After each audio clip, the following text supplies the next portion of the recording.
Babiš, vous êtes conseillère en communication franco-ukrainienne. Bonjour.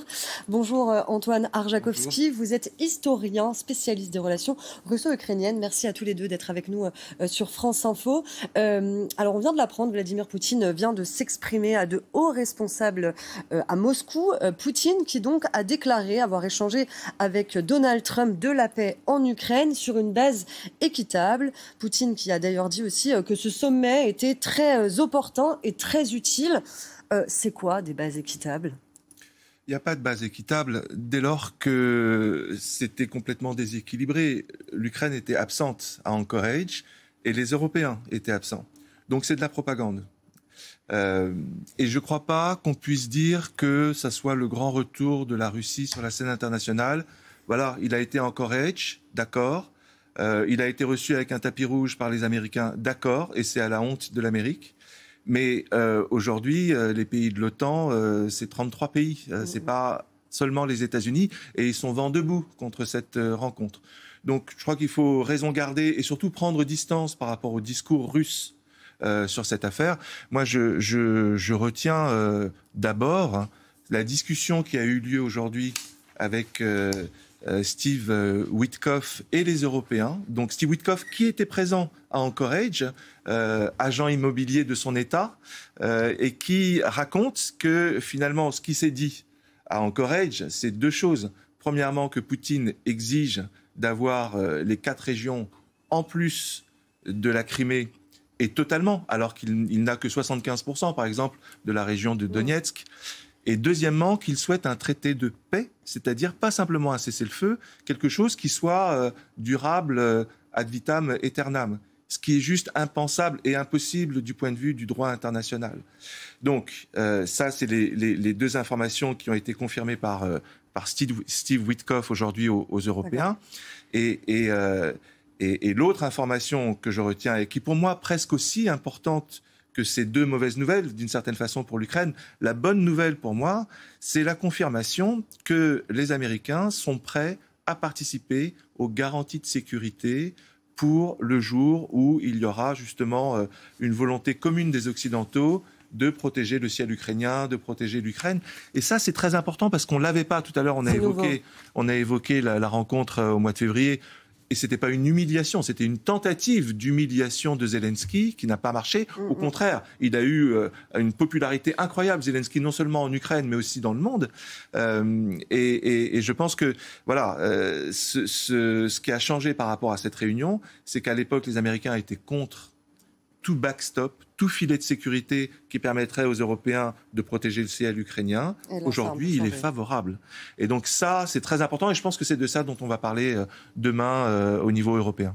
Marianne Babiš, est-ce que vous partagez cet avis ? Est-ce que vous voyez, en tant que franco-ukrainienne, est-ce que vous voyez ça aussi comme une bonne nouvelle, cette garantie de sécurisation de l'Ukraine annoncée donc par Donald Trump ?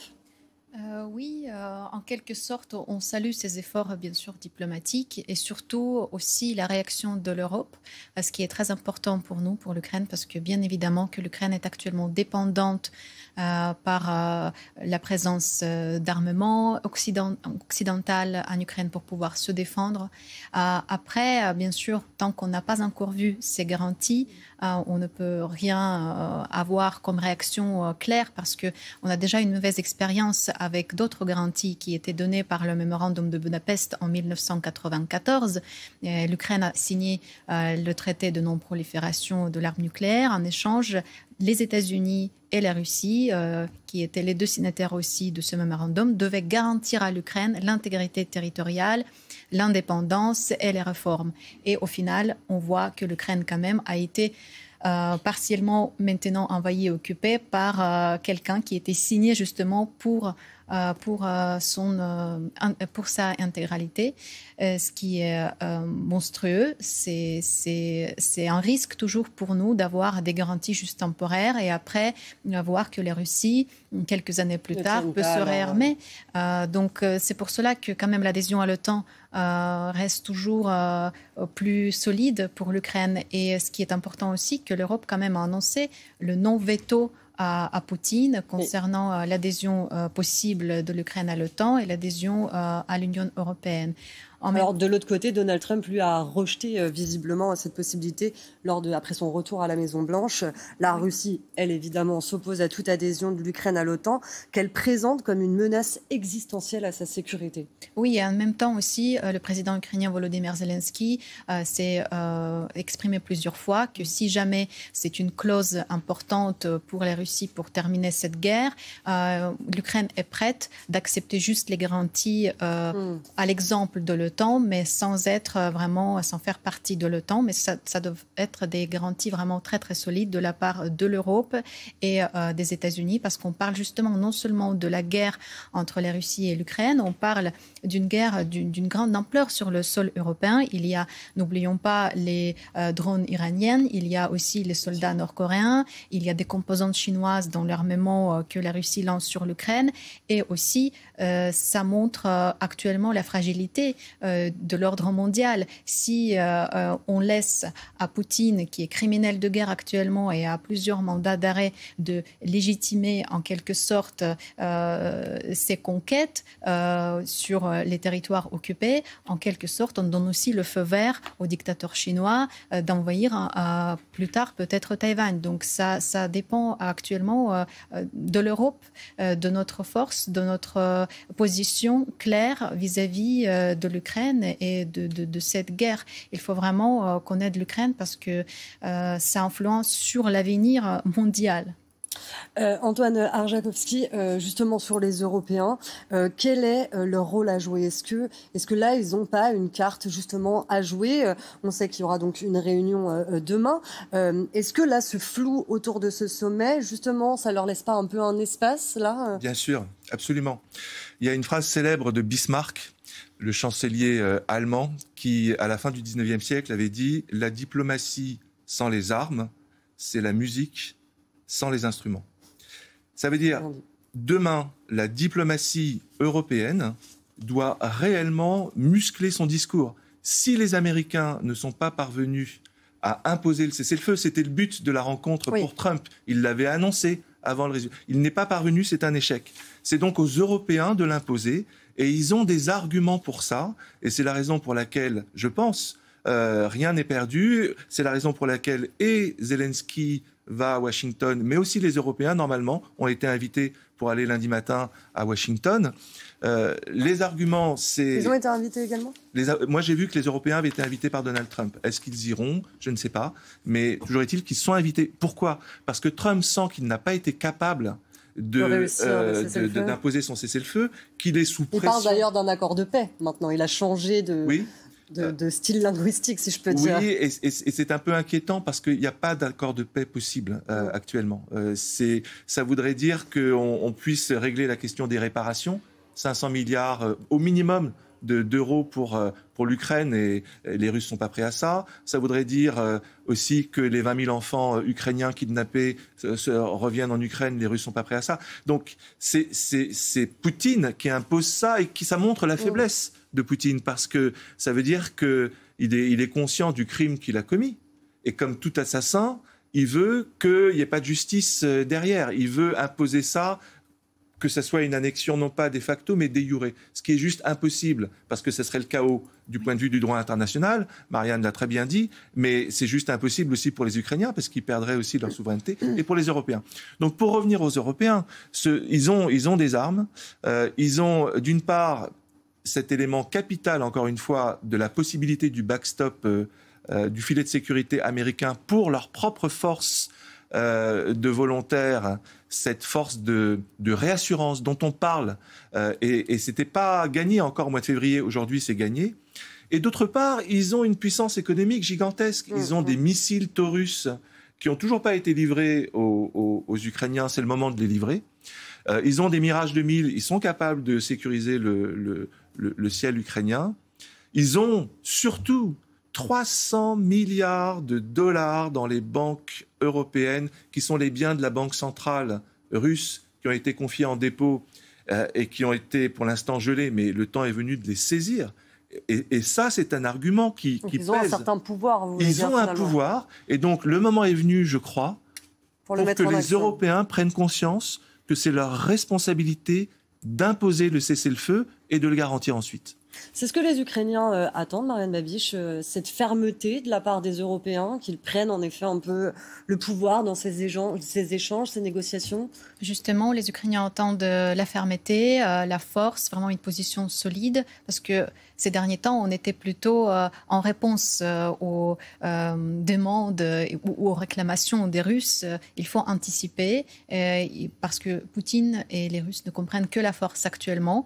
Et concernant quand même, il faudrait l'ajouter aussi, concernant les territoires occupés, c'est primordial pour l'Ukraine de les garder des juros. Il n'y a pas de question qu'on les donne aux Russes. De plus, il y a toujours des crimes de guerre qui se passent sur ces territoires occupés. Il faut rappeler qu'il y a 20 000 enfants déportés, c'est juste le chiffre officiel. Il y a aussi... La nuit dernière, lorsqu'il y avait le sommet en Alaska, il y a 85 drones et un missile aussi. Exactement. Et aujourd'hui, il y avait aussi une alerte aérienne avec les risques des missiles balistiques. Cela ne s'arrête pas. Et le cessez-le-feu, bien sûr, ça pourrait garder énormément de vies des civils. Tout d'abord parce que les Russes visent ces derniers temps surtout des quartiers résidentiels, peut-être parce qu'ils font quand même, ils voient qu'il y a une certaine opposition sur le front. Ils n'arrivent pas non plus à prendre l'Ukraine. Il faut quand même le répéter aussi que c'était leur projet de prendre l'Ukraine en 2 semaines. Ils n'ont pas réussi, donc ils n'ont pas gagné cette guerre. Et on ne peut pas leur donner non plus la région de Donetsk comme ils espèrent, parce qu'il y a aussi la ligne de défense très importante. Et si jamais ils occupent cette région, après, ce serait plus facile pour eux d'attaquer Kharkiv ou Dnipro dans quelques années. Donc on reste ferme quand même aussi sur les territoires. Et heureusement aussi, on a eu quand même ce soutien de la part des Européens qui était justement exprimé récemment par le président français. C'est à l'Ukraine de voir et de décider sur les territoires. Mais j'espère vraiment que l'Europe pourrait soutenir et être ferme sur cette question-là, parce que sinon, on laisse juste un criminel de guerre de continuer ses crimes et de légitimiser en quelque sorte. Emmanuel Macron qui a appelé à la vigilance et à maintenir la pression sur la Russie. Donc demain, il y aura cette réunion entre la coalition des volontaires qui se réunira donc en visioconférence à 15h pour une réunion à laquelle participeront notamment Emmanuel Macron, Friedrich Merz et Keir Starmer. Qu'est-ce qu'on doit attendre de ce rendez-vous ? Comme je le disais tout à l'heure, c'est le moment d'appeler à un cessez-le-feu en disant qu'on est capable de l'assurer maintenant qu'on a le soutien américain. Et je pense qu'il y a besoin aussi d'une coordination européenne pour aller aux États-Unis. Je pense que si Trump invite Zelensky chez lui, alors qu'il pouvait simplement l'informer par téléphone des conditions de Poutine, c'est qu'il a besoin d'un soutien. Il est, je pense, et c'est triste à dire, j'ai pas de preuves, mais tous les commentateurs le disent, tenu par Poutine. Il y a un compromat, il y a quelque chose qui fait que Trump est empêché. Donc, il a besoin d'un soutien maintenant ukrainien, de la part européen. De Zelensky. Mais bien sûr, les choses se sont inversées par rapport à février. Et donc, je pense qu'il y a une coordination qui doit être faite entre Européens et Ukrainiens pour être présents à Washington et pour dire à Donald Trump, pour rappeler à Donald Trump, non seulement que ce serait un chaos du point de vue du droit international, mais que ce serait aussi pour lui perdre son électorat. Plus de 75% des Américains sont favorables aux sanctions américaines. 75%. Et ça a augmenté depuis février. Maintenant, une majorité de républicains sont aussi favorables pour livrer des armes à l'Ukraine, ce qui n'était pas le cas en février. Donc, on voit bien que ça change. Ça change. Le contexte a changé. Ce dont on prend conscience, c'est que Trump est tenu par Poutine, et je ne sais pas ce qu'ils se sont dit dans la voiture, la Cadillac, la bête. Pendant 10 minutes, ils étaient seul à seul, sans interprète. Pour moi, c'est le moment du chantage absolu qu'a dû sortir Vladimir Poutine autour de Trump, et on connaît toutes les affaires Epstein, etc. Donc, Trump est tenu, manifestement, il est paralysé. Mais Trump, c'est pas l'Amérique. Le Congrès a une majorité pour sanctionner à plus de 500% les exportations russes. Voilà, c'est de ces sanctions-là dont il faut parler. Et Zelensky a déjà fait une déclaration aujourd'hui par tweet pour dire qu'il faudra revenir sur ces sanctions. Trump a dit je ne reparle pas avant 2 ou 3 semaines de ces fameuses sanctions secondes sur l'exportation des hydrocarbures. Zelensky dit on ne va pas attendre 3 semaines. Il faut reparler de ça très rapidement. Et ils reviendront sûrement sur ces sujets dès lundi, donc lorsque le Volodymyr Zelensky ira donc à Washington. Merci beaucoup à vous deux d'avoir été avec nous sur France Info. Marianne Babiš, je rappelle que vous êtes conseillère en communication franco-ukrainienne, et Antoine Arjakovski, vous êtes historien, spécialiste des relations russo-ukrainiennes. Merci à tous les deux. Et justement,